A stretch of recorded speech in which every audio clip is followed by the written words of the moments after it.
दिव्यांगांना हक्क नाही अरे कोण म्हणते देत नाही।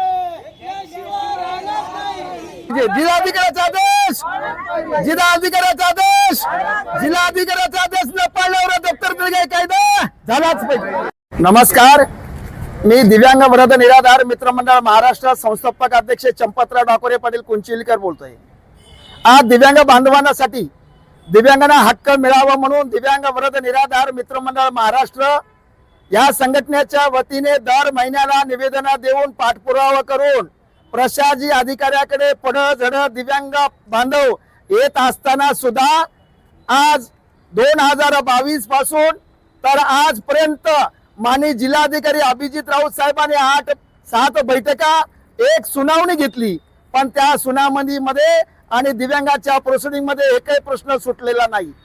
त्या संदर्भामध्ये आताचे सध्याचे जिल्हाधिकारी राहुल कर्डे साहेबांची वारंवार विनंती अर्ज केल्यानंतर त्यांनी आज 4 दिव्यांगांसाठी दिव्यांग संघटना आणि संबंधित अधिकाऱ्यांची बैठक घेतली, पण त्या बैठकीला त्यांनी अधिकारी अनुपस्थित होते। तरी पण अनुपस्थित मध्ये माननीय जिल्हाधिकारी साहेबांनी फोनवर संपर्क करून त्यांना दिव्यांगाच्या संदर्भामध्ये वारंवार सूचना निवेदन निर्देश दिले, पण एकाही प्रश्नाची सोडवणूक झालेली नाही। म्हणून आता आम्ही दुसरा अभियान सुरू केला। 17 फेब्रुवारी 2025 पासून प्रत्येक तहसील कार्यालयामध्ये तहसीलदारांचे प्रश्न वेगळे, गट विकास अधिकाऱ्यांचे प्रश्न वेगळे, दिव्यांगांना ह्या प्रश्नावर प्रोसिडिंग मध्ये 12 प्रोसिडिंग झाल्या, त्या प्रोसिडिंग मध्ये एका प्रश्नाचं उत्तर मिळालेलं नाही किंवा त्यांच्या प्रश्नाचा निकाल जर आपल्या वरिष्ठ अधिकाऱ्याचे आदेश निर्देश जर मानता येत नसेल, त्यांच्यावर शिस्तभंगीची कारवाई किंवा दप्तर दिरंगाई कायदा आणि दिव्यांग हक्क कायदा का वापरला जात नाही याबद्दल प्रश्न विचारलेला आहे। आणि या प्रश्नावर विचारून 15 दिवसाची मुदत तहसीलदार साहेबांना दिलेली आहे।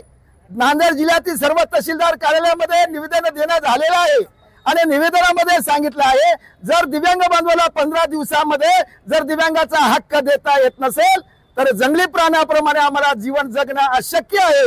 म्हणून आम्हाला दिव्यांग बांधवांना एक स्वइच्छा मरण्याची परवानगी मिळाली पाहिजे। यासाठी प्रत्येक तहसील कार्यालयामध्ये आम्ही स्वइच्छा मरण्याची परवानगीसाठी बेमुदत धरणे आंदोलन करण्याचा इशारा दिला। 17 फेब्रुवारी पासून आजपर्यंत एकाही तहसीलचं पत्र उत्तर मिळालेलं नाही। साधं निवेदनाची दखल जर घेत नसाल तर आम्ही अचानकपणे आपल्या तहसील कार्यालयामध्ये आंदोलन करण्याचा निर्णय दिलेला आहे। आता दुसरं निवेदन आम्ही जिल्हाधिकारी साहेब आणि मुख्य कार्यकारी अधिकारी साहेबांना देतो। तुमचे कनिष्ठ अधिकारी आम्ही 1 महिन्यापासून दिलेल्या निवेदनाचं उत्तर जर देत नसतील तर याच्याकडे लोकशाही नाही असं समजून आम्ही आता तुम्हाला एक निवेदन देतो।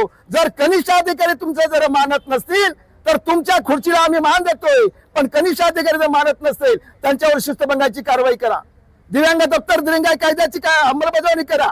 नाही झालं तर आम्ही तुमच्या जिल्हाधिकारी कार्यालयामध्ये कॅबिन मध्ये आणि मुख्य कार्यकारी अधिकारी यांच्या कॅबिन मध्ये आम्ही स्वइच्छा मरण्याची परवानगी मिळेपर्यंत बेमुदत धरणे आंदोलन करण्याचा इशाराचं निवेदन आज आमच्या शिष्टमंडळाने आम्ही दिव्यांग संघटनेने दिलेलं आहे। या निवेदनावर आमच्या चॅनलवाल्याने आमच्याकडे संपर्क करून आमची चॅनलवर शासनाकडे आणि कुंभकर्ण शासनाची झोप उडवण्यासाठी जे प्रसिद्धी केली या चॅनलचं सुद्धा मी मनपूर्वक अभिनंदन करतोय आणि माझ्या दिव्यांगाला हक्क मिळाल्याशिवाय माझा संघर्ष थांबणार नाही। जय जय महाराज।